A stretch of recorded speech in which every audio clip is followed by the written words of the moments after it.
ಪಡಿತೀರಿ. So ಮತ್ತೆ ಇಲ್ಲಿರ್ತಕ್ಕಂಥದ್ದು main ನೀವು ಇಷ್ಟು ಕಲ್ಕೊಳ್ಳೇಬೇಕು. ಇದ್ರ ಮೇಲೆ ಪ್ರಶ್ನೆಗಳು ಬರ್ತವೆ.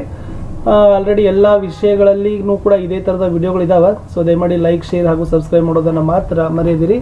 ಫಸ್ಟ್ ಪಾರ್ಟ್ ನೋಡಿದರೆ ಮಾತ್ರ ಈ ಸೆಕೆಂಡ್ ಪಾರ್ಟ್ ನಿಮಗೆ ಗೊತ್ತಾಗೋದು. ಕಣ್ಣು ಬೆಳಕಿನ ಪ್ರಚೋದನೆಯಿಂದ ಕಾರ್ಯನಿರ್ವಹಿಸುವ ದೃಷ್ಟಿಯ ಅಂಗಕ್ಕೆ ಕಣ್ಣು ಅಂತ ಕರಿತೀವಿ. ಕಣ್ಣಿನ ಮುಖ್ಯವಾದ ಭಾಗಗಳು ಕಾರ್ನಿಯ, ಇದನ್ನು ಕಣ್ಣಿನ ಹೊರಭಾಗ ಅಂತೀವಿ.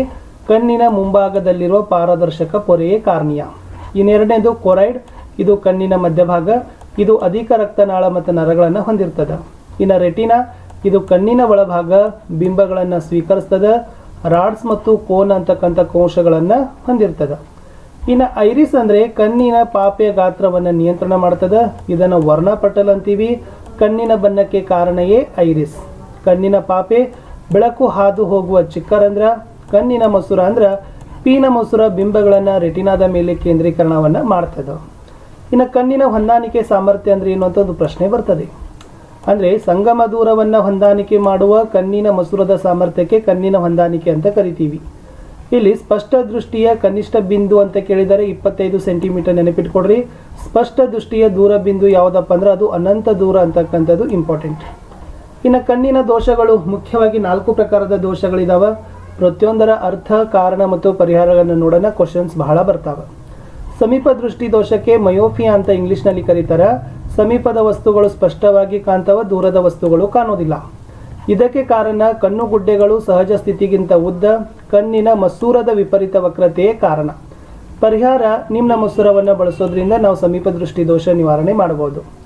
ಎರಡನೇ ಕಣ್ಣಿನ ದೋಷ ದೂರದೃಷ್ಟಿ, ಇದನ್ನು ಹೈಪರ್ ಮೆಟ್ರೋಫಿಯಾ ಅಂತೀವಿ. ಅಂದರೆ ದೂರದ ವಸ್ತುಗಳು ಸ್ಪಷ್ಟವಾಗಿ ಕಾಣಿ, ಸಮೀಪದ ವಸ್ತುಗಳು ಅಸ್ಪಷ್ಟವಾಗಿ ಕಾಣ್ತಾವೆ. ಇದಕ್ಕೆ ಕಾರಣ ಕಣ್ಣುಗುಡ್ಡೆಗಳು ಸಹಜ ಸ್ಥಿತಿಗಿಂತ ಚಿಕ್ಕದಿರೋದು, ಕಣ್ಣಿನ ಮಸೂರದ ಸಂಗಮ ದೂರ ಉದ್ದವಾಗಿರೋದು. ಇದನ್ನು ಪರಿಹಾರವಾಗಿ ನಾವು ಪೀನ ಮಸೂರವನ್ನು ಬಳಕೆಯನ್ನು ಮಾಡಬೇಕಾಗ್ತದೆ. ಇನ್ನು ಮೂರನೇ ಕಣ್ಣಿನ ದೋಷ ಪ್ರೆಸ್ ಬಯೋಫಿಯಾ ಅಂತೀವಿ. ಅಂದರೆ ವಯೋಸಹಜವಾಗಿ ಕಣ್ಣಿನ ಹೊಂದಾಣಿಕೆಯ ಸಮಸ್ಯೆ. ಅಂದರೆ ಮಸೂರ ತನ್ನ ಸ್ಥಿತಿಸ್ಥಾಪಕತ್ವ ಗುಣವನ್ನು ಕಳೆದುಕೊಳ್ತದ, ಸಿಲಿಯರಿ ಸ್ನಾಯುಗಳು ದುರ್ಬಲವಾಗಿ ಹೋಗ್ತಾವೆ. ಇಲ್ಲಿ ಮುಖ್ಯವಾಗಿ ದ್ವಿಸಂಗಮ ಮಸೂರಗಳನ್ನು ಬಳಕೆ ಮಾಡ್ತಾರೆ, ಅಂದರೆ ನಿಮ್ನ ಮತ್ತು ಪೀನ ಮಸೂರ ಎರಡು. ಇನ್ನು ಕಣ್ಣಿನ ಪೊರೆ, ಅದನ್ನು ಕ್ಯಾಟ್ರಾಕ್ಟ್ ಅಂತೀವಿ. ಭಾಗಶಃ ಅಥವಾ ಪೂರ್ಣ ದೃಷ್ಟಿ ವೈಫಲ್ಯ ಆಗ್ತದೆ. ಅಂದರೆ ವಯೋಸಹಜವಾಗಿ ಕಣ್ಣಿನ ಮಸೂರದ ಮೇಲೆ ಹಾಲಿನಂಥ ಅಥವಾ ಮೋಡದಂಥ ಮುಸುಕಾದ ಪೊರೆ ಬೆಳೀತದೆ. ಇದರಿಂದ ದೃಷ್ಟಿ ಅಸ್ಪಷ್ಟವಾಗಿ ಕಾಣ್ತದೆ. ಶಸ್ತ್ರಚಿಕಿತ್ಸೆಯ ಮೂಲಕ ಇದನ್ನು ಏನು ಮಾಡ್ತಾರಪ್ಪ ಅಂದ್ರೆ ಸರಿಪಡಿಸ್ತಾರೆ. ಇನ್ನು ಶಕ್ತಿಯ ಆಕಾರಗಳು, ಕೆಲಸ ಮಾಡಲು ಬೇಕಾಗುವ ಸಾಮರ್ಥ್ಯಕ್ಕೆ ಶಕ್ತಿ ಅಂತೀವಿ. ಒಂದು ಉತ್ತಮ ಅಥವಾ ಆದರ್ಶ ಶಕ್ತಿಯ 4 ಲಕ್ಷಣಗಳು ಇದಾವೆ. ಒಂದನೇದು ಸುಲಭವಾಗಿ ಸಿಗಬೇಕು, ಕಡಿಮೆ ವೆಚ್ಚ, ಸುಲಭವಾಗಿ ವರ್ಗಾವಣೆ, ಶಕ್ತಿಯ ದಕ್ಷತೆ ಮತ್ತು ಬಳಕೆಗೆ ಹೆಚ್ಚು ಅನುಕೂಲ, ಪರಿಸರದ ಮೇಲೆ ಪರಿಣಾಮ ಉಂಟು ಮಾಡಬಾರದು.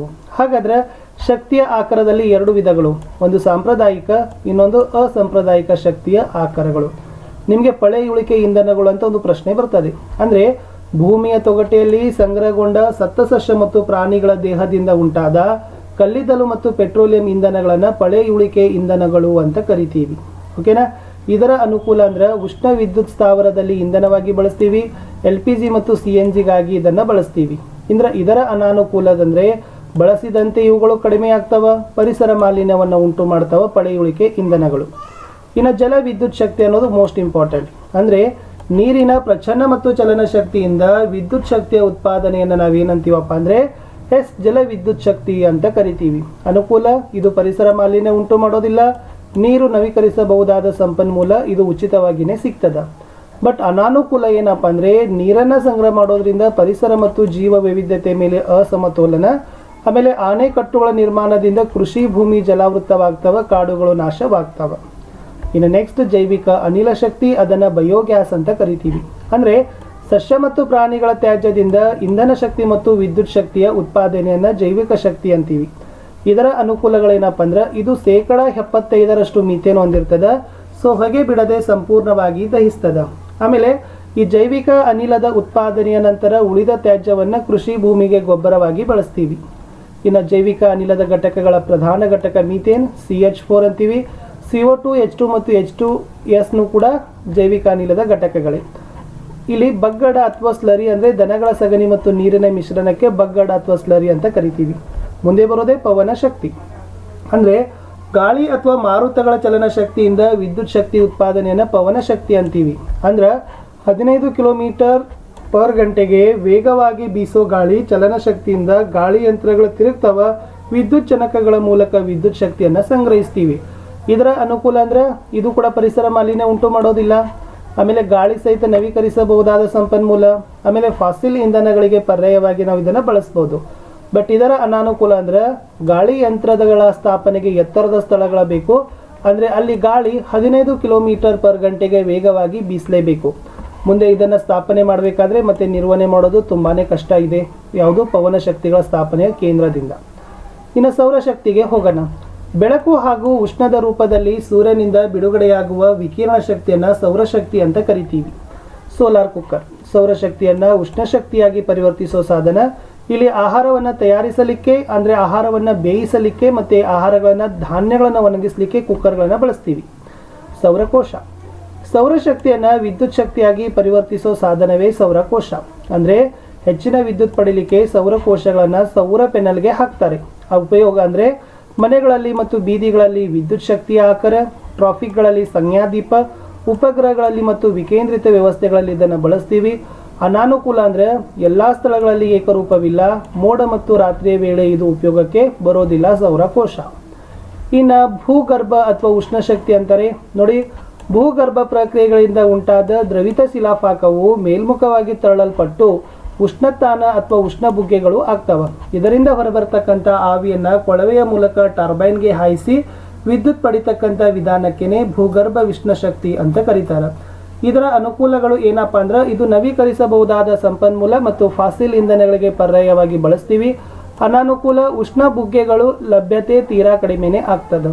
ಉಬ್ಬರ ಶಕ್ತಿ ಚಂದ್ರನ ಗುರುತ್ವಾಕರ್ಷಣೆಯು ಭೂಮಿಯ ಮೇಲೆ ವರ್ತಿಸೋದ್ರಿಂದ ಸಮುದ್ರದ ನೀರಿನ ಮಟ್ಟದಲ್ಲಿ ಉಂಟಾಗುವ ಏರಿಳಿತವನ್ನು ಉಬ್ಬರಗಳು ಅಂತ ಕರಿತೀವಿ.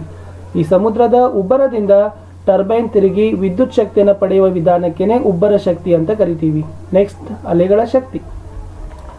ಸಮುದ್ರದ ಮೇಲೆ ಬೀಸುವ ಮಾರುತಗಳಿಂದ ಉಂಟಾದ ಅಲೆಗಳಿಂದ ಟರ್ಬೈನ್ ತಿರುಗಿ ವಿದ್ಯುತ್ ಶಕ್ತಿಯನ್ನು ಪಡೆಯುವ ವಿಧಾನವೇ ಅಲೆಗಳ ಶಕ್ತಿ ಅಂತ ಕರಿತೀವಿ.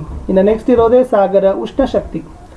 ನೋಡಿ, ಸೌರಶಕ್ತಿಯಿಂದ ಸಮುದ್ರ ಅಥವಾ ಸಾಗರದ ಮೇಲ್ಮೈನ ಬಿಸಿನೀರಿನಿಂದ ಉತ್ಪಾದನೆ ಆಗ್ತಕ್ಕಂಥ ಶಕ್ತಿಯನ್ನು ಸಾಗರ ಉಷ್ಣ ಶಕ್ತಿ ಅಂತ ಕರಿತೀವಿ.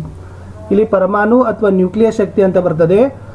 ಅಂದರೆ ನ್ಯೂಕ್ಲಿಯ ಕ್ರಿಯೆಗಳಿಂದ ಬಿಡುಗಡೆಯಾಗುವ ಶಕ್ತಿಯೇ ನ್ಯೂಕ್ಲಿಯರ್ ಶಕ್ತಿ. ಇನ್ನು ನ್ಯೂಕ್ಲಿಯ ವಿದಳನ ಕ್ರಿಯೆ ನೋಡಿ, ಭಾರವಾದ ಪರಮಾಣು ಬೀಜ ವಿದಳನವನ್ನು ಹೊಂದಿ ಒಂದಕ್ಕಿಂತ ಹೆಚ್ಚಿನ ಹಗುರ ಬೀಜಗಳಾಗುವ ಜೊತೆಗೆ ಶಕ್ತಿ ಬಿಡುಗಡೆಯಾಗುವ ಕ್ರಿಯೆಗೆ ನ್ಯೂಕ್ಲಿಯ ವಿದಳನ ಕ್ರಿಯೆ ಅಂತೀವಿ. ಅಂದರೆ ಈ ರಾಶಿ ನಷ್ಟವಾಗಿ ಶಕ್ತಿ ಬಿಡುಗಡೆ ಆಗ್ತದೆ. ಐನ್ಸ್ಟೀನರ ರಾಶಿ ಶಕ್ತಿ ಸೂತ್ರ ಯಾವುದಪ್ಪ ಅಂದರೆ E=mc². ಇನ್ನು ಬೈಜಿಕ ಸಮ್ಮಿಲನ ಕ್ರಿಯೆ ನೋಡಿ, ಒಂದಕ್ಕಿಂತ ಹೆಚ್ಚಿನ ಹಗುರ ಪರಮಾಣು ಬೀಜಗಳು ಸಮ್ಮಿಲನವನ್ನು ಹೊಂದಿ ಒಂದೇ ಭಾರವಾದ ಬೀಜವಾಗುವ ಜೊತೆಗೆ ಅಧಿಕ ಶಕ್ತಿ ಬಿಡುಗಡೆ ಕೊಡ್ತಕ್ಕಂಥ ಕ್ರಿಯೆಯೇ ನ್ಯೂಕ್ಲಿಯ ಸಮ್ಮಿಲನ ಕ್ರಿಯೆ. ಇದರ ಅನುಕೂಲ ನೋಡಿ, ಶಕ್ತಿ ಉತ್ಪಾದನೆ ಪ್ರಮಾಣ ಅಧಿಕ, ಹೊಗೆರಹಿತ ಸ್ವಚ್ಛ ಶಕ್ತಿ ಆಕರ, ಎಲ್ಲ ಕಡೆಗೆ ಸ್ಥಾಪನೆ. ಅನಾನುಕೂಲ ಏನಪ್ಪ ಅಂದರೆ ಸ್ಥಾಪನೆ ಮತ್ತು ನಿರ್ವಹಣೆ ದುಬಾರಿ, ತರಬೇತಿ ಹೊಂದಿದ ಕಾರ್ಮಿಕರ ಅಗತ್ಯ, ಯುರೇನಿಯಂ ಲಭ್ಯತೆ ಕಡಿಮೆ, ಆಮೇಲೆ ಇದು ವಿಕಿರಣ ಮಾಲಿನ್ಯತೆಯನ್ನು ಉಂಟು ಮಾಡ್ತದೆ. ಇನ್ನು ಭೌತಶಾಸ್ತ್ರದಲ್ಲಿ ನೀವು ಕೆಲವೊಂದಿಷ್ಟು ಸೂತ್ರಗಳನ್ನು ನೆನಪಿಟ್ಕೋಬೇಕು. ದರ್ಪಣದ ಸೂತ್ರ, ಸೊ ಸಂಗಮ ದೂರ 1/f = 1/v + 1/u. ಬಿಂಬ ದೂರದ ಸೂತ್ರ 1/v = 1/f - 1/u. ವಸ್ತು ದೂರ 1/u = 1/f - 1/v. ಮಸೂರದ ಸೂತ್ರ ಸಂಗಮ ದೂರ 1/f = 1/v - 1/u. ಬಿಂಬ ದೂರ, ವಸ್ತು ದೂರ ಇವೆಲ್ಲವುಗಳನ್ನು ನೀವೇನು ಮಾಡಬೇಕು, ನೆನಪಿನಲ್ಲಿ ಇಟ್ಕೊಳ್ಳೇಬೇಕು.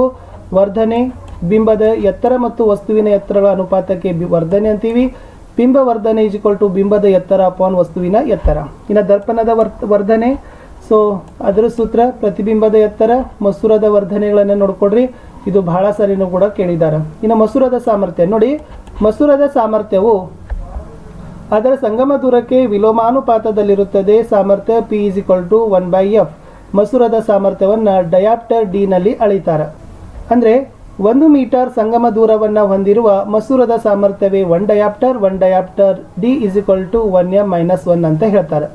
ಸೊ ಇಷ್ಟು ನೀವೇನು ಮಾಡಬೇಕಾಗಿತ್ತಪ್ಪ ಅಂದರೆ ನೆನಪಿನಲ್ಲಿ ಇಟ್ಕೊಳ್ಳೇಬೇಕಾಗಿತ್ತು. ಇನ್ನು ನೇತ್ರ ತಜ್ಞರು ದೃಷ್ಟಿ ಸರಿಪಡಿಸುವ ಮಸೂರಗಳನ್ನು ಹೇಗೆ ಬರೀತಾರೆ ನೋಡಿ. ಸೂಚಿಸಿದ ಮಸೂರ +2 - 1d ಅಂತ ಇದ್ದರೆ ಅದು P ನ ಮಸೂರ. ಸಂಗಮ ದೂರ +0.50 m ದೂರದೃಷ್ಟಿ ನಿವಾರಣೆಗೆ ಬಳಕೆ. ಇನ್ನು ಅವರು -2.5D ಅಂತ ಬರೆದ್ರೆ ಅದು ನಿಮ್ನ ಮಸೂರ ಇರ್ತದೆ. ಸಂಗಮ ದೂರ -0.40 m ಸಮೀಪ ದೃಷ್ಟಿ ನಿವಾರಣೆಗೆ ಬಳಕೆ ಅಂತ ತಿಳಿತಾರೆ. ಇನ್ನು ಎಸ್ ಯಾವ ಪರಿಕಲ್ಪನೆ ಸೂತ್ರ ಏಕಮಾನ ಮೋಸ್ಟ್ ಇಂಪಾರ್ಟೆಂಟ್ ಅದ. ಇದನ್ನು ನೀವು ಸ್ಕ್ರೀನ್ಶಾಟ್ ಆದರೂ ತಗೋಬಹುದು ಅಥವಾ ಇಲ್ಲಿಂದ ಒಂದಂತೂ ಪ್ರಶ್ನೆಗಳು ಗ್ಯಾರಂಟಿಯಾಗಿ ಬರ್ತದೆ. ವಿದ್ಯುತ್ ಆವೇಶಗಳ ಪ್ರಮಾಣ ವ್ಯಾಟ್, ವಿದ್ಯುತ್ ಪ್ರವಾಹ ಓಮ್, ವಿಭವಾಂತರ ಓಮ್, ವಿದ್ಯುತ್ ರೋಧ ಜೂಲ್, R = ಸೂತ್ರ. ಆಮೇಲೆ ವಿದ್ಯುತ್ ಆವೇಶಗಳ ಪರಿಮಾಣ ಕಂಡುಹಿಡಿತಕ್ಕಂಥ ಸೂತ್ರ SI ಏಕಮಾನ ಇಲ್ಲಿದೆ. ವಿದ್ಯುತ್ ಆವೇಶಗಳ ಪ್ರಮಾಣ ಕೂಲಂ, ವಿದ್ಯುತ್ ಪ್ರವಾಹ ಅಂಪಿಯರ್, ವಿಭವಾಂತರ ವೋಲ್ಟ್, ವಿದ್ಯುತ್ ರೋಧ ಓಮ್, ವಿದ್ಯುತ್ ಸಾಮರ್ಥ್ಯ ವ್ಯಾಟ್, ರೋಧಗಳ ಸರಣಿ ಜೋಡಣೆ ಓಮ್, ಸಮಾಂತರ ಜೋಡಣೆ ಓಮ್, ಜೌಲನ ಉಷ್ಣೋತ್ಪಾದನಾ ನಿಯಮ ಜೂಲ್. ಸೂತ್ರಗಳು ಮೋಸ್ಟ್ ಇಂಪಾರ್ಟೆಂಟ್ ಇದಾವೆ, ನಿಮಗೆ ಬರಲೇಬೇಕು. ಇನ್ನು ಯಾವೆಲ್ಲ ಪ್ರಶ್ನೆಗಳು ನಿಮಗೆ ಸ್ವಲ್ಪ ಅಪ್ಲೈಡಲ್ಲಿ ಬರಬಹುದು ನೋಡಿ. ವಿದ್ಯುತ್ ಉಷ್ಣೋತ್ಪಾದನಾ ಸಾಧನಗಳಲ್ಲಿ ನೈಕ್ರೋಮ್ನಂಥ ಮಿಶ್ರಲೋಹಗಳನ್ನು ಏಕೆ ಉಪಯೋಗಿಸ್ತಾರೆ? ಯಾಕಂದ್ರೆ ಇದರ ರೋಧಶೀಲತೆ ಹೆಚ್ಚಿರ್ತದೆ, ದ್ರವಣ ಬಿಂದು ಸಹಿತ ಹೆಚ್ಚಿರ್ತದೆ, ಕಡಿಮೆ ತಾಪದಲ್ಲಿ ಸುಲಭವಾಗಿ ದಹಿಸ್ತಾವ. ಎರಡನೇದ್ದು, ರೋಧಕಗಳ ಸರಣಿ ಜೋಡಣೆಗಿಂತ ಸಮಾಂತರ ಜೋಡಣೆ ಹೆಚ್ಚು ಪ್ರಾಯೋಗಿಕ ಏಕೆ? ನೋಡಿ ಏನಾಗ್ತದೆ ಅಂದ್ರೆ, ಸರಣಿ ಕ್ರಮದ ಜೋಡಣೆಯಲ್ಲಿ ಮಂಡಲದ ಮೂಲಕ ಹರಿಯುವ ವಿದ್ಯುತ್ ಪ್ರವಾಹ ಎಲ್ಲ ಭಾಗದಲ್ಲಿ ಸ್ಥಿರವಾದ್ರೆ ವಿದ್ಯುತ್ ಪ್ರವಾಹದ ಒಂದೇ ಮೌಲ್ಯದಲ್ಲಿ ಎಲ್ಲ ಉಪಕರಣಗಳು ಕಾರ್ಯನಿರ್ವಹಿಸಲಿಕ್ಕೆ ಬರೋದಿಲ್ಲ.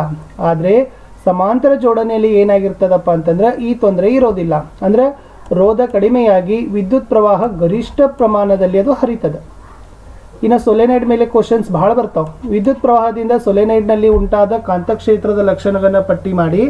ಈ ಸೊಲೆನೈಡ್ನಲ್ಲಿ ಕಾಂತಕ್ಷೇತ್ರ ಹೆಚ್ಚು ಮಾಡುವ 2 ವಿಧಾನಗಳು ಯಾವುವು? ಅಂದ್ರೆ ಈ ವಿದ್ಯುತ್ ಪ್ರವಾಹದಿಂದ ಉಂಟಾದ ಕಾಂತಕ್ಷೇತ್ರ ಸೊಲೆನೈಡ್ನ ಒಳಭಾಗದಲ್ಲಿ ಏಕರೂಪದಲ್ಲೇ ಇರ್ತದೆ, ಅದು ಒಂದಕ್ಕೊಂದು ಸಮಾಂತರವಾಗಿರ್ತದೆ. ಇನ್ನು ಸೊಲೆನೈಡ್ನಲ್ಲಿ ಕಾಂತಕ್ಷೇತ್ರವನ್ನು ಹೆಚ್ಚು ಮಾಡಬೇಕಾದ್ರೆ ಸುರುಳಿ ಸಂಖ್ಯೆ ಹೆಚ್ಚಿಸಬೇಕು ಮತ್ತು ಸುರುಳಿಯಲ್ಲಿ ಪ್ರವಹಿಸುವ ವಿದ್ಯುತ್ ಪ್ರವಾಹ ಸಹಿತ ಹೆಚ್ಚನ್ನು ಮಾಡಬೇಕು. ಇನ್ನು ವಕ್ರೀಭವನ ಸೂಚ್ಯಂಕ ಅಂದರೆ ಏನು? ವಕ್ರೀಭವನ ಸೂಚ್ಯಂಕ 2.42. ಇದರ ಅರ್ಥ ಏನು ಅಂದರೆ ಗಾಳಿಯಲ್ಲಿ ಬೆಳಕಿನ ವೇಗ ಮತ್ತು ಮಧ್ಯಮದಲ್ಲಿ ಬೆಳಕಿನ ವೇಗಗಳ ಅನುಪಾತವೇ ವಕ್ರೀಭವನ ಸೂಚ್ಯಂಕ. ಓಕೆನಾ? 2.4D ಅಂದರೆ ಗಾಳಿಯಲ್ಲಿ ಬೆಳಕಿನ ವೇಗ ಮತ್ತು ವಜ್ರದಲ್ಲಿ ಬೆಳಕಿನ ವೇಗಗಳ ಅನುಪಾತ. ಇನ್ನು ನೆಕ್ಸ್ಟ್, ಕಾಂತೀಯ ಬಲರೇಖೆಗಳು ಒಂದನ್ನೊಂದು ಛೇದಿಸುವುದಿಲ್ಲ ಏಕೆ ಅಂತ ಕೇಳಿದ್ದಾರೆ. ಏಕೆಂದ್ರೆ ಅದರ ಸೂಜಿ 2 ದಿಕ್ಕುಗಳತ್ತ ನಿರ್ದೇಶಿತವಾಗಿರ್ತದೆ. ಇನ್ನು ನೆಕ್ಸ್ಟ್, ಗೃಹ ಬಳಕೆ ತಂತಿಯ ಕಾರ್ಯವೇನು ಅಂತ ಕೇಳಿದ್ದಾರೆ. ಅದು ಮುಖ್ಯವಾಗಿ ಏನು ಮಾಡ್ತದಪ್ಪ ಅಂದರೆ ವಿದ್ಯುತ್ ಉಪಕರಣಗಳ ಸುರಕ್ಷತೆಗೆ ಬಳಸ್ತದೆ, ವಿದ್ಯುತ್ ಪ್ರವಾಹದ ಪಥವನ್ನು ಉಂಟು ಮಾಡ್ತದೆ. ಆಮೇಲೆ ಸೋರಿಕೆ ಉಂಟಾದರೂ ಕೂಡ ಅದು ಗೊತ್ತಾಗ್ತದೆ, ವಿದ್ಯುತ್ ಆಘಾತ ಆಗೋದೇ ಇಲ್ಲ. ಇನ್ನು ವಿದ್ಯುತ್ ಕಾಂತೀಯ ಪ್ರೇರಣೆಗೆ ಸಂಬಂಧಿಸಿದಂತೆ ಫ್ಯಾರಡೆಯ ಪ್ರಯೋಗ ಕಲ್ಕೊಳ್ರಿ, ಮೋಸ್ಟ್ ಇಂಪಾರ್ಟೆಂಟ್ ಅದ. ಇಲ್ಲಿಂದ ನಿಮಗೆ ಪ್ರಶ್ನೆಗಳು ಬಂದೇ ಬರ್ತದೆ. ಇನ್ನು ವಿದ್ಯುತ್ ಮಂಡಲದಲ್ಲಿ ಓವರ್ಲೋಡ್ ಯಾಕೆ ಆಗ್ತದೆ ಅಂತ ಕೇಳಿದರೆ ಒಂದೇ ಸರ್ಕ್ಯೂಟ್ಗೆ ಎಲ್ಲ ಉಪಕರಣಗಳು ಜೋಡಿಸ್ತಾರೆ, ಅದಕ್ಕೆ ಓವರ್ಲೋಡ್ ಆಗ್ತದೆ. ಆಮೇಲೆ ಇದು ಬಿಳಿಯ ಬೆಳಕಿನಲ್ಲಿ 7 ಬಣ್ಣಗಳಿವೆ ಅಂತಕ್ಕಂಥ ನ್ಯೂಟನ್ನ ಪ್ರಯೋಗ ಇದೆ. ಈ ಕಡೆ ಸೂರ್ಯೋದಯ ಮತ್ತು ಸೂರ್ಯಾಸ್ತದ ಕಾಲದಲ್ಲಿ ಸೂರ್ಯ ಕೆಂಪಾಗಿ ಕಾಣ್ತಾನೆ, ಮಧ್ಯಾಹ್ನದ ವೇಳೆ ನೀಲಿಯಾಗಿ ಏಕೆ ಕಾಣ್ತಾನೆ? ಇದು ಮೋಸ್ಟ್ ಇಂಪಾರ್ಟೆಂಟ್ ಇದೆ, ನಿಮಗೆ ಬಹಳ ಸಾರಿ ಇದನ್ನು ಕ್ವಶನ್ಗಳನ್ನು ಕೇಳಿದ್ದಾರೆ. ಇನ್ನು ನಿಸರ್ಗದಲ್ಲಿ ಕಾಮನ ಬಿಲ್ಲು ಹೇಗೆ ಉಂಟಾಗ್ತದೆ ಮತ್ತು ಅತಿ ಹೆಚ್ಚು ಬಾಗು ಮತ್ತು ಕಡಿಮೆ ಬಾಗು ಬಣ್ಣ, ಇದು ಕೂಡ ಮೋಸ್ಟ್ ಇಂಪಾರ್ಟೆಂಟ್. ಇನ್ನು ಕಣ್ಣಿನ ಹೊಂದಾಣಿಕೆ ಅಂದ್ರೆ ಏನು ಆಲ್ರೆಡಿ ಹೇಳಿದ್ದೀನಿ, ಅದು ಕೂಡ ಮೋಸ್ಟ್ ಇಂಪಾರ್ಟೆಂಟ್ ಇದೆ. ಇನ್ನು ನಕ್ಷತ್ರಗಳು ಏಕೆ ಮಿನುಗ್ತವೆ ಅಂತಕ್ಕಂಥದ್ದು ಕೂಡ ಪ್ರಶ್ನೆ ಬರ್ತದೆ. ಸೊ ಇವಿಷ್ಟು ಏನಾಗಿತ್ತಪ್ಪ ಅಂದರೆ ನೀವು ಓದ್ಕೊಂಡು ಹೋಗಿದ್ದೆ ಆದರೆ ಫಿಸಿಕ್ಸ್ನಲ್ಲಿ ಎಲ್ಲ ಪ್ರಶ್ನೆಗಳಿಗೆ ಉತ್ತರಗಳನ್ನು ಬರೀಬಹುದು. ಚೆನ್ನಾಗಿ ಅದನ್ನು ನೋಡಿ ಅಭ್ಯಾಸ ಮಾಡಿ ಅಂತ ಹೇಳ್ತಾ ನಾನು ಮತ್ತೆ ಸಿಗ್ತೀನಿ ಇನ್ನೊಂದು ವಿಡಿಯೋದಲ್ಲಿ. ಅಂಟಿಲ್ ಟೇಕ್ ಕೇರ್, ಬಾಯ್.